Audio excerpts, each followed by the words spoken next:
the first thing that comes to mind, right? But did you know that there's an even deadlier creature lurking in the depths? Something that can kill you in a matter of minutes with excruciating pain. Here's how to survive a swarm of box jellyfish. They're difficult to see, and their 10-foot-long barbed tentacles contain venom that's so lethal that it's considered to be one of the deadliest creatures on Earth. What is a box jellyfish? What part of the world can you find them? If someone gets stung, should you pee on them? If you want to survive this lethal attack, follow these steps. Step 1. Run. Okay, swim. You'll want to get away as fast as you can. Box jellyfish are intentional swimmers, meaning they can propel themselves in your direction, unlike other kinds of jellyfish that simply float along the current. Scientists have identified more than 2,000 types of jellyfish, 50 kinds of box jellyfish, and being stung by one can kill you. A study of stinging incidents on a Thai beach found that 6 out of 15 were deadly. If you do get stung, at first it will feel like you've been bitten, but there will not be any evidence of an attacker. The sting will have come from the jellyfish's tentacles, which make jellyfish Mother Nature's stinging machines. Each tentacle contains thousands of stinging cells. Go deeper and you'll find nematocysts. Inside each nematocyst is a stinging thread, coiled and ready to be launched. They can fire a microscopic harpoon at 60 kilometers per hour. Inside that harpoon is a spiny, hollow tube that injects the venom into its victim. Now you'll need to get medical attention right away. In only 3 minutes, a box jellyfish sting can be fatal. Your heart is about to start racing as your body freaks out and shuts down. Muscle spasms, extreme fatigue, and confusion will set in quickly, and you'll have difficulty breathing. Scientist Angel Yanagihara suffered this horrific sting in 1997 in Hawaii while studying for her PhD. Only 500 meters offshore, she swam into a swarm of box jellyfish.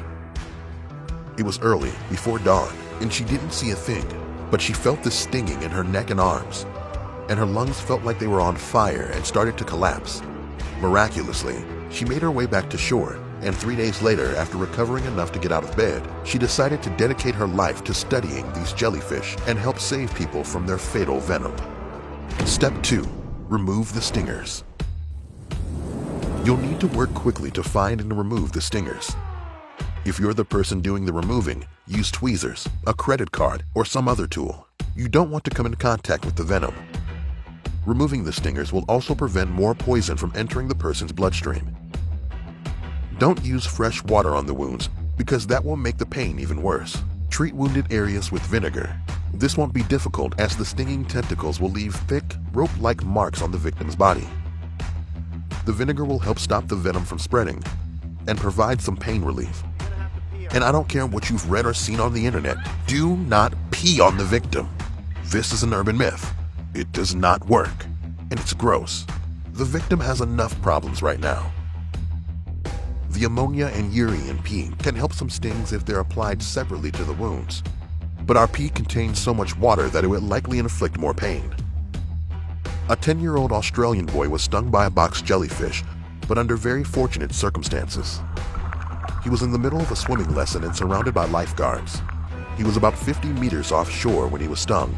Immediately, he was brought back to the beach and given oxygen as other lifeguards poured vinegar on his wounds. He was taken to a nearby hospital with an elevated heart rate, but stabilized shortly after that. After an ECG and some ibuprofen, he had a hot shower and was released within a few hours. Step 3. Avoid them in the first place.